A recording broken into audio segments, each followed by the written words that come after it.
ரொம்ப ரொம்ப நல்ல வேலை பண்ணிருக்கீங்க Gopinath sir and Vijay TV. நீங்க ரொம்ப நல்ல டிவி. நீங்க பண்ண அந்த அருமையான நியாயா நீயான்ற ஷோல ரிசல்ட்டை பாக்குறீங்களா? கொஞ்சம் பார்த்துட்டு வாங்க. பாத்தீங்களா?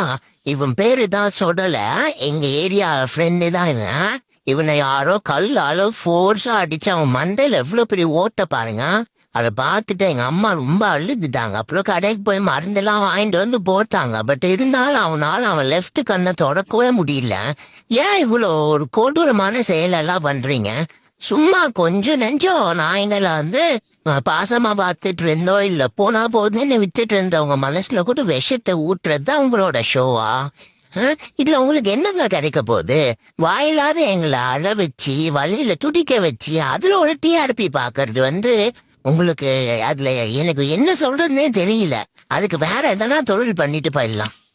எங்களுக்காக யாருமே பேசக்கூடாதுன்னு தானே நீங்க அந்த ஷோ பண்ணீங்க. எங்களுக்காக நாங்களே பேசுறோம். அதனாலதான் லாயர் மாதிரி நானே இந்த வெள்ளை கோட்டு டைய போட்டுட்டு வந்திருக்கேன்.